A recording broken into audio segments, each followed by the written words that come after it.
Hello, dear learners. Welcome back to my channel. So, I am back with new one topic which is so important for examinations. So, हमने start किया हुआ है introduction about the macro economics, जिसमें हम cover कर चुके हैं इसका मीनिंग, इसका introduction and features and indicators of macro economics. And today we will discuss most important topic of this chapter, जो कि इसका बेस है. आज का टॉपिक है major sector of macro economics. So first we should know what is a major sector of macro economics. ये वो sectors है, वो एरिया है जो मैक्रो इकोनॉमिक्स की फॉर्मेशन में हेल्प करते हैं, जो मैक्रो इकोनॉमिक्स के अंडर इन्वॉल्व होते हैं, जिनकी थ्रू मैक्रो इकोनॉमिक्स एग्जिस्ट करता है. ये सारे फैक्टर वो है. इन्हीं फैक्टर्स से, इन्हीं सारी चीज़ों से जो मैक्रो इकोनॉमिक्स है वो इफ़ेक्ट होता है इनके अप डाउन्स होने से. तो ये कुछ इम्पॉर्टेंट सेक्टर्स है, या इसको फैक्टर्स भी कह सकते हैं, सेक्टर्स भी कह सकते हैं. हम इसको आज डिस्कस करेंगे. तो सबसे पहले हम बात करते हैं इकोनॉमिक सेक्टर क्या होता है. इकोनॉमिक सेक्टर हमारा किस चीज़ से मिलकर बनता है. एक इकोनॉमिक किस चीज़ से मिलकर बनती है? आपके हाउस होल्ड सेक्टर से, इन्वेस्टमेंट से, गवर्नमेंट से, बिजनेस से, नेट एक्सपोर्ट से, इंपोर्ट से, फॉरेन सेक्टर से. जितना आपका कोई मनी एक्सचेंज बाहर से हो रहा है, इंडिया से हो रहा है, जहाँ से अर्निंग हो रही है, सेविंग्स हो रही है, इन्वेस्टमेंट हो रही है, ये सारी चीज़ें मिलाकर आपको एक इकोनॉमिक सेक्टर देता है. इन सारी चीज़ों से आपको एक इकोनॉमिक सेक्टर बनता है. तो वन बाय वन हम इन्हीं सेक्टर्स को पढ़ेंगे जो इकोनॉमिक सेक्टर और मैक्रो इकोनॉमिक्स के लिए कंट्रीब्यूट करते हैं. सबसे पहला सेक्टर है हमारा house hold sector. House hold sectors क्या होता है? हम होते हैं हमारी सेविंग्स, फैमिली, जो नॉर्मल फैमिलीज रहती हैं. तो वो इकोनॉमी के लिए कैसे कंट्रीब्यूट कर रही है? सबसे मेन पॉइंट ये है कि हमें हाउस होल्ड से, हमें लोगों से क्या मिल रहा है? सेविंग्स मिल रही है, जो वो सेव करते हैं. ईच एंड एवरी इंडिविजुअल हर घर में कुछ ना कुछ सेविंग करता ही करता है. तो जब वो सेविंग्स किस लिए करता है? कि उसको फ्यूचर में एक अच्छी अपॉर्चुनिटी और प्रोजेक्ट मिलेगा, तो उस सेविंग्स तो वहाँ पे वो इन्वेस्ट करेगा. तो जब वो सेविंग्स बाहर निकालता है इन्वेस्टमेंट के लिए, तो वो पैसा कहाँ पे जाता है? डायरेक्टली और इनडायरेक्टली हमारी इकोनॉमी में ही इन्वेस्ट होता है, वो गवर्नमेंट तक ही पहुँचता है. तो ये सारी चीज़ें इस तरीके से क्या है, हाउस होल्ड सेक्टर्स बहुत बड़ा कंट्रीब्यूशन देते हैं रिगार्डिंग द मैक्रो इकोनॉमिक्स के लिए. ये बहुत इंपॉर्टेंट रोल प्ले करते हैं. अगर हाउस होल्ड सेक्टर्स नहीं होंगे तो हमारा मनी फ्लो होगा ही नहीं, इकोनॉमी जनरेट ही नहीं होगी. कैसे? क्योंकि कुछ रोल्स होते हैं हाउस होल्ड सेक्टर्स की जो एक इकोनॉमिक्स के लिए बहुत अच्छे कंट्रीब्यूट करते हैं. देखिए, यही हाउस होल्ड आपके प्रोड्यूसर के लिए वर्क करते हैं, प्रोड्यूसर की तरह वर्क करते हैं. हमारे जो प्रोडक्शन करते हैं प्रोड्यूसर्स होते हैं, वो भी तो एक नॉर्मल घर से ही होते हैं.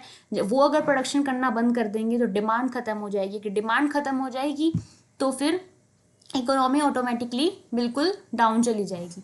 तो जब ये हाउस होल्ड सेक्टर्स प्रोड्यूसर की तरह वर्क कर कर हमें प्रोडक्शन देते हैं, ये कंज्यूमर की तरह वर्क कर कर डिमांड को क्रिएट करते हैं, ये गवर्नमेंट को टैक्सेस पे करते हैं, इन सारी चीज़ों से, ये इनके सारे रोल्स हैं, इनके सारे कंट्रीब्यूशन से ही एक इकोनॉमी बहुत फ्लुएंटली चलती है. ओके, इसलिए इसको मैक्रो इकोनॉमिक का एक बहुत इंपॉर्टेंट सेक्टर्स बोला गया है.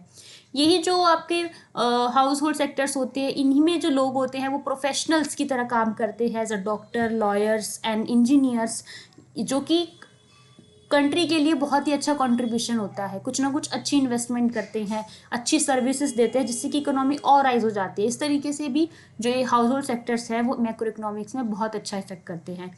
Act as a saver.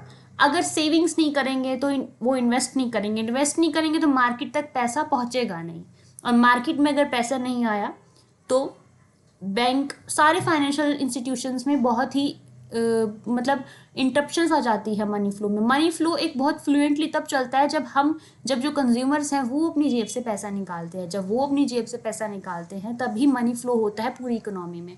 Government तक वही पैसा पहुंचता है, फिर वही पैसा इन्वेस्ट होकर आता है, ऐसे ही फ्लो चलता है. तो इसलिए हाउस होल्ड सेक्टर्स बहुत ही इंपॉर्टेंट रोल प्ले करता है for the macro economics. Next sector आता है हमारा प्रोडक्शन सेक्टर. अब प्रोडक्शन सेक्टर में भी मेन चीज़ यही है, अगर हम प्रोडक्शन नहीं करेंगे, अगर हम प्रोडक्शन नहीं करेंगे या फिर हमें कोई प्रोडक्शन ही नहीं मिलेगी किसी चीज़ की, तो हम सेल क्या करेंगे? डिमांड किस चीज़ की होगी? मार्केट कहाँ से आएगी? कंज्यूमर कहाँ से आएंगे? इन्वेस्टमेंट कहाँ से आएगा? कुछ नहीं होगा, सब कुछ बिल्कुल क्लोज हो जाएगा। तो प्रोडक्शन क्या है? बहुत ही बेसिक सेक्टर है जो इकोनॉमी में डायरेक्ट इफेक्ट करता है। जितना अच्छा प्रोडक्शन होता है उतनी अच्छी डिमांड होती है, और जितनी अच्छी डिमांड होती है उतनी अच्छी इकोनॉमी जाती है। तो इसलिए प्रोडक्शन सेक्टर भी बहुत ही इंपॉर्टेंट रोल प्ले करता है एक मैक्रो इकोनॉमिक्स में डायरेक्टली। प्रोडक्शन सेक्टर की मदद से ही हम प्रोडक्ट्स को क्रिएट कर पा रहे हैं, सर्विसेज को पा रहे हैं। हम हाउस होल्ड की सर्विसेज को, गवर्नमेंट के टैक्सेस को, मटेरियल इंपोर्ट्स एक्सपोर्ट्स हम सब कब कैसे कर पा रहे हैं? जब हमारे पास गुड्स हैं, और ये सारे गुड्स एंड सर्विसेज हमें प्रोडक्शन सेक्टर से ही मिलते हैं। नेक्स्ट सेक्टर आता है हमारा प्रोडक्शन सेक्टर्स के बाद